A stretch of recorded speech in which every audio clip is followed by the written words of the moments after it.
Hello dear, हमारे channel में आपका स्वागत है। तो आज मैं आपके लिए लेके आई हूँ व्याख्यान कौशल से संबंधित पाठ योजना। इससे पहले कि हम अपनी व्याख्यान कौशल से संबंधित पाठ योजना शुरू करें, उससे पहले हमें अपनी कॉपी में पाठ व्याख्यान कौशल या जिस भी कौशल के बारे में हम अपनी पाठ योजना लिखने जा रहे हैं उसके घटकों को लिखना आवश्यक होता है। तो उससे पहले हम उसके घटक देख लेते हैं। तो आइए, व्याख्यान कौशल के घटक: प्रारंभिक कथन, दूसरा कथनों में तारतम्यता, परस्पर सहसंबंधित कथन, असंबद्ध कथन, उचित शब्दों एवं भाषा का प्रयोग, निष्कर्षात्मक कथन, परीक्षण हेतु बोधात्मक प्रश्न पूछना। तो ये जो 7 हैं वो हमारे व्याख्यान कौशल के घटक हैं। ये जो घटक हैं वो सभी कौशलों के लिए अलग अलग होते हैं कि उनके क्या कंपोनेंट्स होने चाहिए।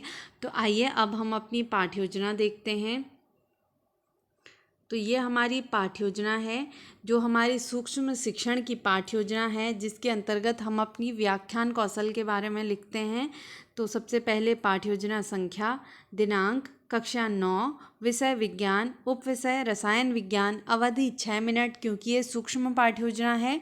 वादन प्रकरण हमारा है डाल्टन का परमाणु सिद्धांत, यानी कि हम जो भी डाल्टन का परमाणु सिद्धांत होता है उस सिद्धांत को व्याख्या द्वारा बच्चों को समझाएंगे।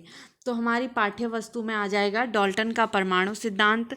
उसके बाद छात्राध्यापिका क्रिया या छात्राध्यापक क्रिया, जो भी हैं आप वो लिख लीजिएगा। तो कथन शुरू करेंगे। ब्रिटिश रसायन शास्त्री जॉन डाल्टन ने पदार्थ की प्रकृति के बारे में एक आधारभूत सिद्धांत प्रस्तुत किया। डाल्टन के परमाणु सिद्धांत के अनुसार सभी द्रव्य, चाहे तत्व, यौगिक या मिश्रण हो, सूक्ष्म कणों से बने होते हैं जिन्हें परमाणु कहते हैं। यह हमारा हो गया प्रारंभिक कथन। उसके बाद जब हम अपना कथन देंगे तो छात्र छात्राएं ध्यानपूर्वक सुनेंगे और जिन घटकों का यूज़ होगा वो घटक हम आगे से लिखते जाएंगे। तो उसके बाद डाल्टन के परमाणु सिद्धांत की अवधारणाएं आ जाएंगी जो हम व्याख्या द्वारा बच्चों को बताएंगे। जॉन डाल्टन ने परमाणु से संबंधित 6 अवधारणाएं प्रस्तुत की जो निम्न हैं। पहली, सभी द्रव्य परमाणुओं से निर्मित होते हैं। दूसरा, परमाणु अविभाज्य सूक्ष्मतम कण होते हैं जो रासायनिक अभिक्रिया में न तो सृजित होते हैं न तो उसका विनाश होता है। तीसरा, दिए गए तत्व के सभी परमाणुओं का द्रव्यमान एवं रासायनिक गुणधर्म समान होते हैं। चौथा, भिन्न भिन्न तत्वों के परमाणुओं के द्रव्यमान एवं रासायनिक गुणधर्म भिन्न भिन्न होते हैं।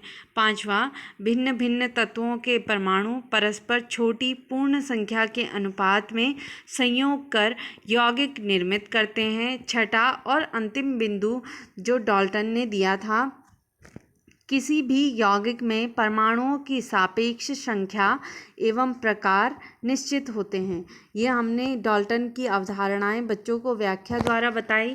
उसके बाद हमने बच्चों से एक क्वेश्चन किया, डाल्टन ने अपने सिद्धांत द्वारा परमाणु की क्या परिभाषा दी थी। तो फिर बच्चे उत्तर करेंगे। यहाँ पे जहाँ पे बच्चों ने उत्तर किया है उसके आगे आप उत्तर लिख लीजिएगा। सभी द्रव्य सूक्ष्म कणों से मिलकर बने होते हैं जिन्हें परमाणु कहते हैं। उसके बाद हम बच्चों को सारांश देंगे। जॉन डाल्टन ने बताया कि प्रत्येक तत्व, यौगिक या मिश्रण सूक्ष्म कणों से मिलकर बना होता है जिन्हें परमाणु कहते हैं।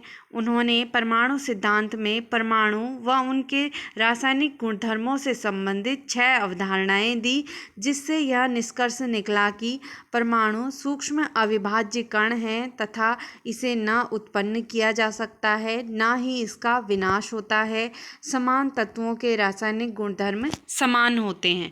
छात्र छात्राएं ध्यानपूर्वक सुनेंगे। घटक जो यूज़ होंगे उनका नंबर हम लिख देंगे। तो ये हमारी व्याख्यान के लिए पाठ योजना हो गई। उसके बाद हमारी जैसे पाठ योजना हो जाएगी तो उसके बाद निरीक्षण सूची एवं रेटिंग स्केल आती है। इसमें जो भी हमारे घटक होते हैं वो लिखे जाते हैं और हमारा प्रदर्शन कैसा रहा कक्षा में उसके हिसाब से टीचर्स हमें मार्क करते हैं। जो बातें हमसे गड़बड़ हो जाती थी कक्षा में, मैं आपको बताना चाहूँगी, क्योंकि वो गलती आप ना दोहराएं, तो कथन को प्रभावी रूप से कहें। दूसरी, पाठ्य योजना के अनुसार शिक्षण करें, यानी कि जो हमने कॉपी में लिखा है मैक्सिमम हम वही यूज़ करें। थोड़ा बहुत तो इधर उधर हो जाता है, पर ज़्यादा हमारा ध्यान रहे कि जो हमने व्याख्यान में लिखा है हम उसे ही व्याख्या करके अपनी कक्षा में बताएं। व्याख्यान कौशल के सभी घटकों के द्वारा व्याख्यान कौशल का विकास किया जा रहा है, यानी कि जो भी हमारे घटक हैं हमें उनका यूज़ करना है। तो मैं आशा करती हूँ कि आपको हमारी जो वीडियो है वो हेल्पफुल रही होगी। अगर आपको 1% भी हमारी वीडियो ने हेल्प किया है तो प्लीज़ हमारी वीडियो को लाइक कीजिए, शेयर कीजिए और हमारे चैनल को सब्सक्राइब कीजिए। Thank you.